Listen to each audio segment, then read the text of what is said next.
obliterated. And farmers hit especially hard, not only losing their livelihood, mangled metal strewn everywhere, and outbuildings simply gone, their homes are destroyed too. This view from Sky 5 shows a clear path of the destruction. Winds so strong, trees are stripped bare. What was destroyed in seconds will take so long to make right again. Back in Cumberland County, these guys did what they could to make the best of a bad situation.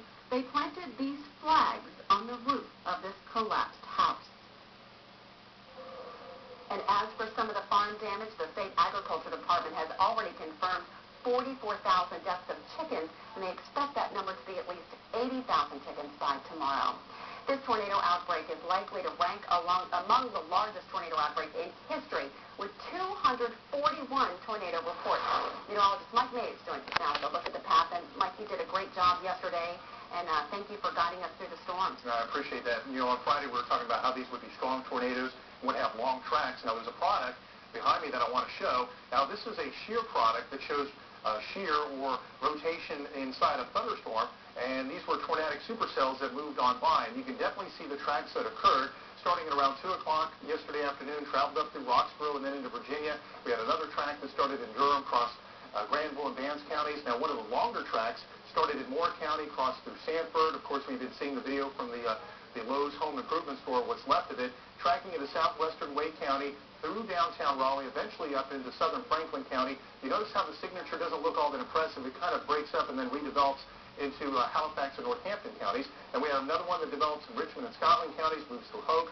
This is what created all the destruction that Brian Mims was talking about in Fayetteville in northern Cumberland County, the devastation in Dunn, around Benson, and then also up into Wilson, and then farther north and east. And then we have two more tracks moving through parts of Sampson County. It was Roseboro, Autryville, up towards Wayne County, moved through Snow Hill, eventually into Edgecombe County. And this is the Bertie County track right up here that we're talking about. Of course, Tara Lynn was up in that vicinity there, showing the damage from that. And then another track that moved in the far southeastern counties, making its way towards Hyde and Dare counties, affecting Duck and also Southern Shores. Now, these are the damage reports that we saw throughout the day yesterday. Now, out of the states that were affected, South Carolina, North Carolina, Virginia, and Maryland, there were 110 total tornado damage reports. 93 of those occurred in North Carolina, and I counted 26 reports of tornado damage in Wake County alone. It was a devastating day, likely to go down in North Carolina history as the worst tornado outbreak. The first one, or the latest one, since 1984, back in March 28th, that affected the southern and eastern parts of the state. That was devastating, and this, hopefully, fatality-wise, won't exceed that, but certainly the damage will. It's so unusual to see these tornadoes spin up and then stay on the ground for as long as they did. It's so unusual. Yeah, and this is something you would see in Oklahoma and the Plain States, and we were talking yesterday about how all the conditions came together perfectly to mimic what they see out west that occurred in North Carolina, and doesn't happen here all that often, and we hope it doesn't happen again. Yeah, this is one we'll never forget. Thanks, Mike. Street by street, some of the worst damage is in Wake County, just south of Wilkesboro. Driving along Forestville Road off 401, everywhere you look, you see horrible damage. Entire houses exploded. Only the foundations remain. Power lines have been left dangling in the street. Trees are snapped. And one of the worst, a house that collapsed and only the roof is left. On the other side of the street, the Creekside Village Mobile Home Park is left in shambles. Houses just twisted off the ground. And the sad part, it only gets worse the deeper you head into the McKinley Mill neighborhood, and that's where we find WIL's Aaron Hartnett. Aaron?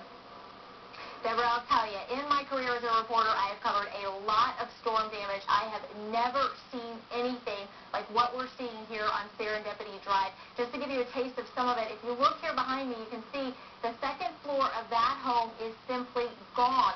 The home just across the street, half of it is gone. In fact, as you walk down the street, every home on this street is damaged, and it just gets worse the further you go down the street.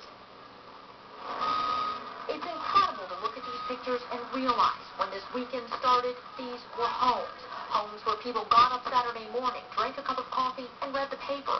Homes that are simply gone. Christopher Withers and his wife lost almost all their possessions.